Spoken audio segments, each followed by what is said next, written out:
the polls. I know what y'all picked about the polls. But when the queen speaks, and that's all I'm gonna say, and that's all that matters to me. Not necessarily be like something dark, but these two might have to get out of the way or be shelved for Blue Ivy to really be able.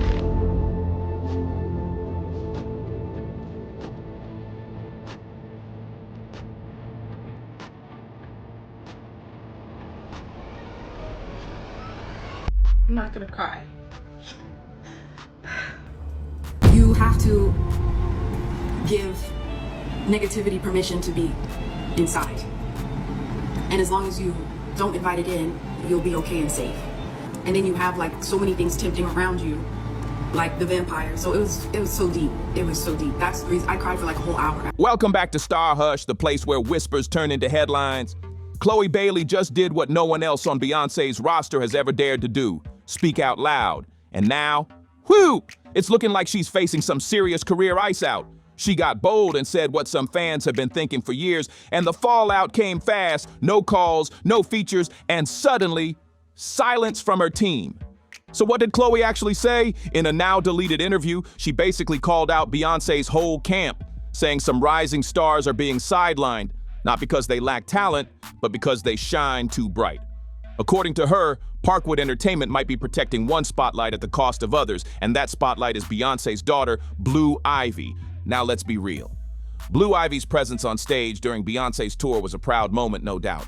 But people online are saying it loud. Chloe's dance game and stage energy are on a whole other level. So when she wasn't invited to perform during Beyonce's global tour, fans raised eyebrows, and Chloe, she started raising her voice. The wild part, right after she brought up Blue Ivy's name publicly, things reportedly started going left behind the scenes. Emails dried up, projects paused, and the energy around her shifted in a major way. But Chloe didn't fold. She hopped on Instagram Live and doubled down. She hinted that the entire music industry operates on some shady behavior, not just business drama, but something way deeper. She even mentioned the film Sinners with Michael B. Jordan, saying it mirrors what some artists actually face in real life, dealing with intense pressure and mysterious energy in the pursuit of fame. After Sinners, I cried.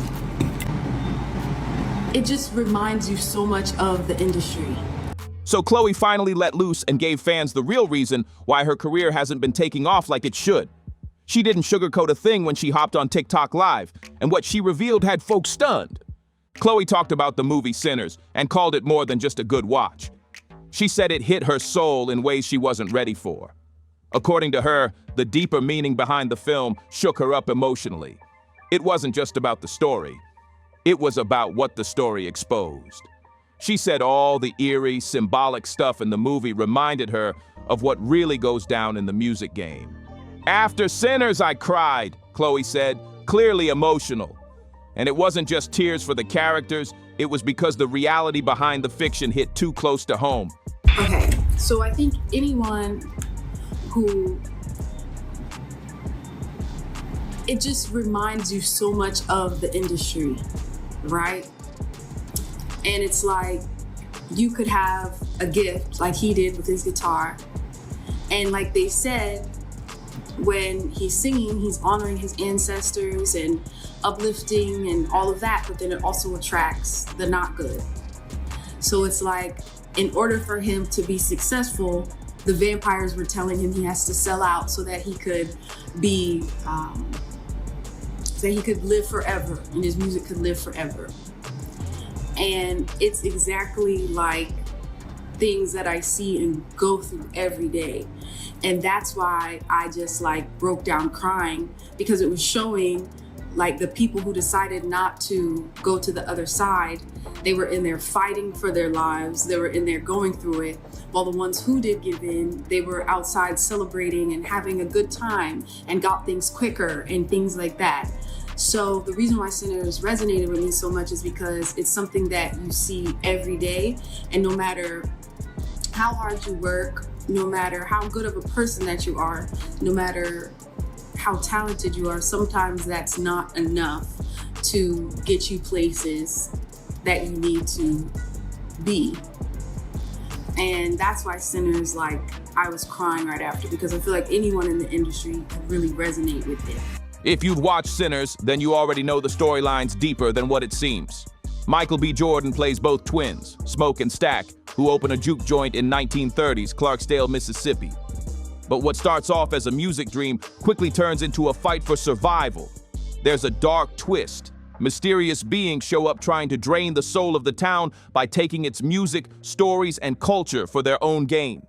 Now back to Chloe, and this is where things get spooky. She told fans she's seen this kind of thing play out in real life, where artists are stuck in a corner, forced to pick between staying true to themselves or giving in just to level up in the game. But right after she spoke on it, weird stuff started happening. Suddenly, Chloe's access was limited, like something or someone was trying to silence her. Someone restricted this again. Hating. You know what? Anytime I realize or come across someone hating, I'm like, damn, I'm really that great? Someone like little old me, you gonna hate on? Thank you, Bear, for that love. So anytime you have a hater, or anytime, people trying to stop you or anything like that, just know that just doubles down on how great you are. Because if you weren't anything special, no one would be putting in all this energy. But fans ain't just standing behind Chloe for what she said about Sinners. They're starting to question the real reason her solo run hasn't taken off. And guess who's getting the side eye? Beyonce! Yeah, some folks are boldly saying the quiet part out loud. They think Beyonce might be the one holding Chloe back on purpose.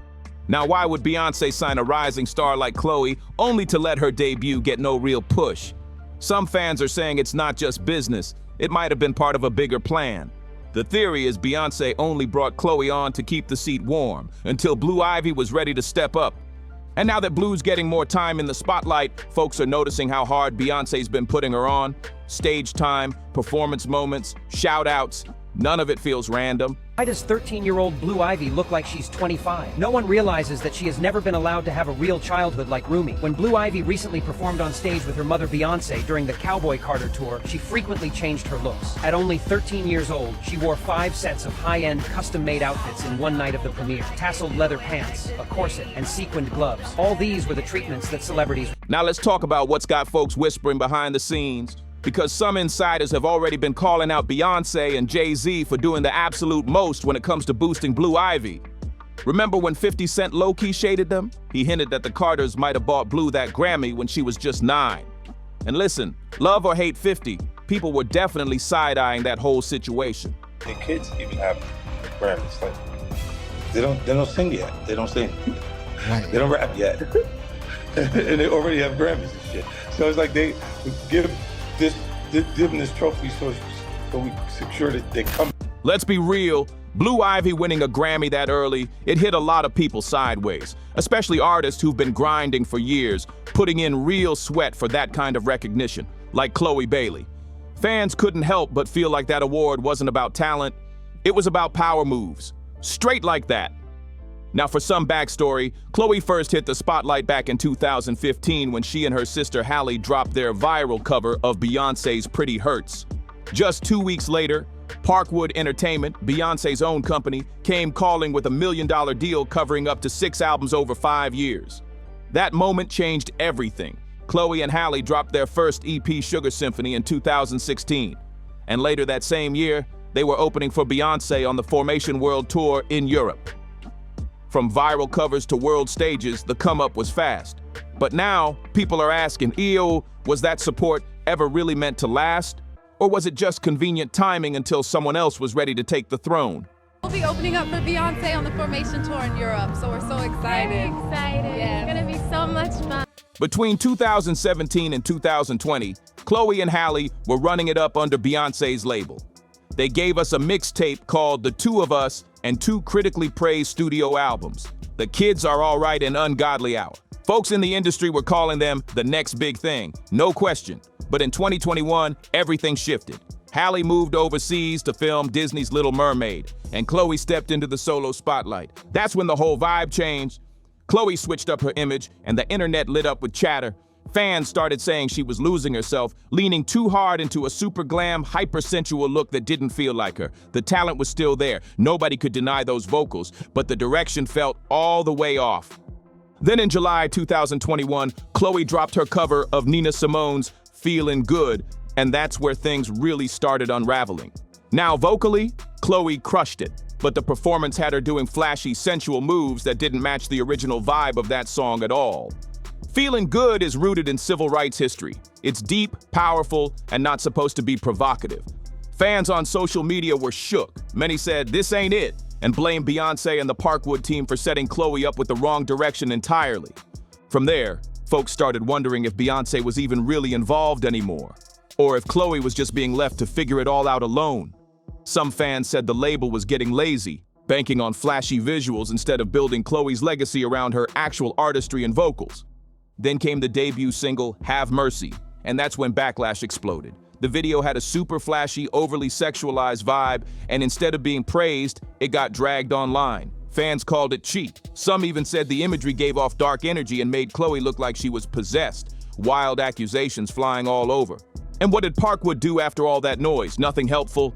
Instead of rerouting her or helping clean up the mess, they doubled down. Chloe dropped Treat Me, and it had the same energy. Flashy, provocative, overly glam, but missing the heart.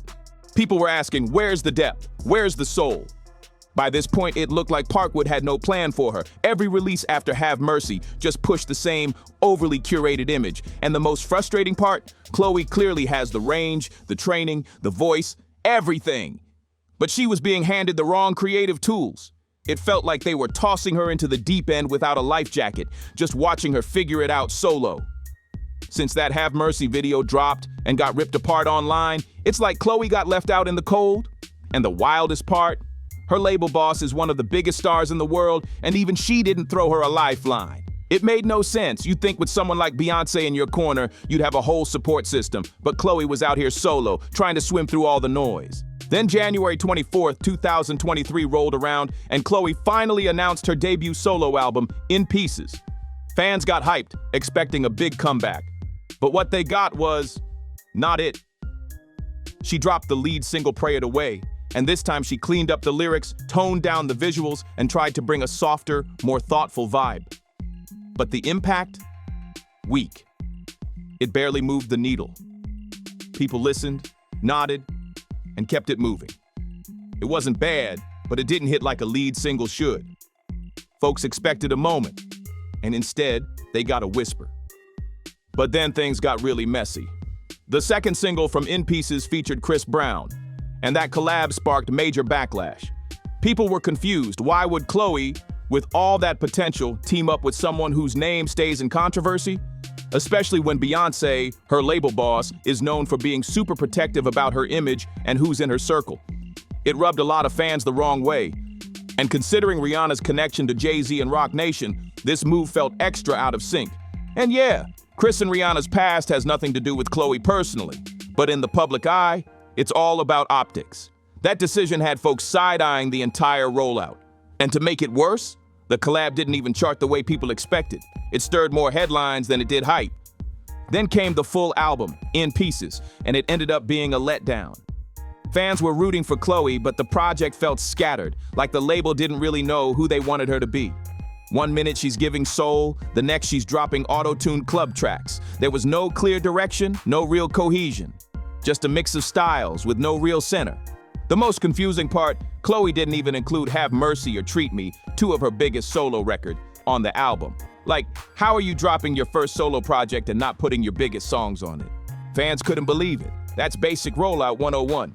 Most new artists build their debut albums around the songs people already love, not throw them out the window. And then the numbers came in, and they were rough. In Pieces barely cracked the Billboard 200, debuting at number 119 and pulling just over 10,000 units in the first week. Compare that to Ungodly Hour, Chloe and Halle's second album, which debuted at number 16 and sold over 24,000 copies, plus landed them a Grammy nomination. So what happened? Where did all that momentum go? Fans started asking real questions. Was the label fumbling? Was Beyonce not involved, or worse? Was she intentionally stepping back to keep Chloe from shining too hard? A lot of people started pointing fingers. The Breakfast Club even brought it up. And DJ Envy straight up said Beyonce could have done more. And he wasn't wrong. This was the artist she personally discovered, mentored, signed. And when it was time to back her up on social media, promote her debut, give her that push, Beyonce said nothing. Not a repost, Not a shout out, not a whisper. Signed to somebody's record label, right? Or you are in business with somebody. That's part of what you assume or what you think, right?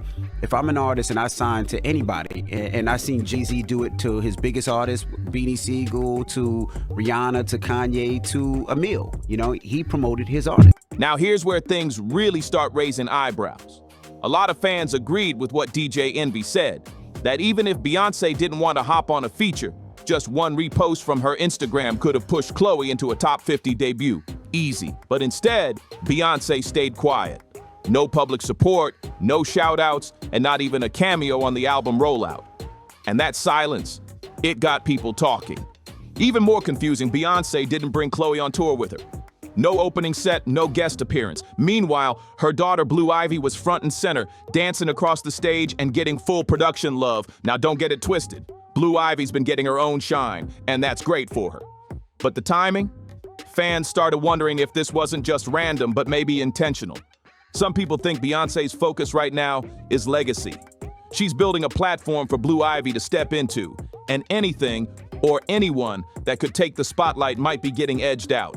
Not out of hate, but out of strategy. And Chloe, she had everything it takes to become a global star. Vocals, stage presence, visuals. So why wasn't she being pushed like the other major acts on the label? Now here's where the rumors start heating up.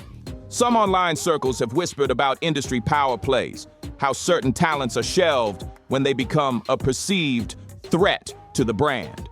While there's no proof of anything shady behind closed doors, fans can't help but notice a pattern when it comes to artists with potential who seem to fade out under major management. But let's bring it back to Chloe. Since her debut album dropped and barely made a dent in the charts, fans have been trying to connect the dots. Was it poor marketing, lack of vision, or something deeper? A case of being signed to someone who's more focused on their own legacy than nurturing the next star.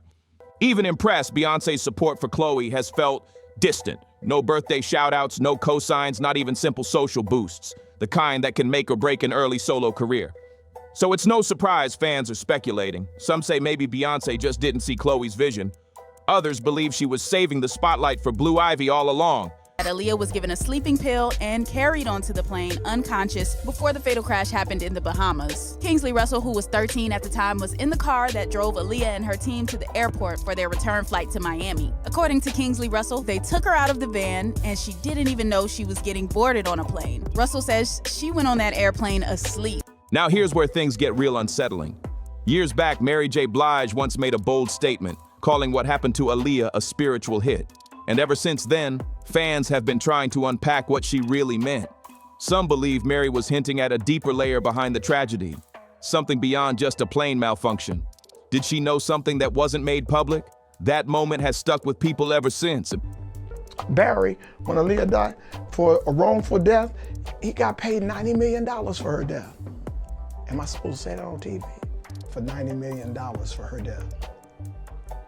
Was that just for his rights or whatever he owned? What she would have been able to make if she hadn't have died. Oh, okay. There was a lot of lawsuits. I guess. Okay. But that was the settlement. I wasn't in. I was there when we went over to the. He got $90 million. He wouldn't stayed at the L'Hermitage Hotel. We ate good. in deep mourning, right? But that's not the only time whispers of something deeper have followed the biggest names in the industry. Fast forward to 2018, and things took another turn when Beyonce's own longtime drummer, Kimberly Thompson, came forward with serious claims. Kimberly, who played behind Beyonce for 7 straight years, shocked everyone by saying she believed Beyonce was involved in some unsettling spiritual practices. And she wasn't just talking. Kimberly even went so far as to file legal paperwork, yes, actual court documents, requesting a restraining order. She claimed Beyonce was using negative spiritual energy against her and interfering in her life in ways she couldn't explain. Now look, the courts didn't grant the order, and Beyonce never addressed the situation publicly. But the whole thing left people side-eyeing the industry and wondering how much we really know about what happens behind the scenes. This has been going on since 2006, and it's just been getting worse and worse and worse. And for a very long time, I put this person on a pedestal. I love them. I spend emails, you know, publicly, happy birthday and all this stuff. And the entire time, this person was casting spells and manipulating me and controlling my job situations, my relationships, just all kinds of. And just when people thought things couldn't get any messier, here comes another twist. Beyonce's former dance captain, Ashley Everett, yes, the same one who danced beside her for nearly a decade, got caught liking some very suspicious posts online. We're talking about shady comments suggesting something dark about Beyonce's image, and Ashley didn't even try to hide the likes. That move had fans raising eyebrows like, was she trying to send a message without saying a word? But here's where it really gets wild. After Chloe hopped on IG Live and talked about that movie Sinners and hinted she wouldn't give in to shady industry practices, it's like the block button hit her whole career. Suddenly her engagement tanked, her name stopped trending, and opportunities started drying up one by one. And guess what? Another artist under Parkwood who was supposed to drop a collaboration with Chloe quietly scrubbed their social media. Everything gone.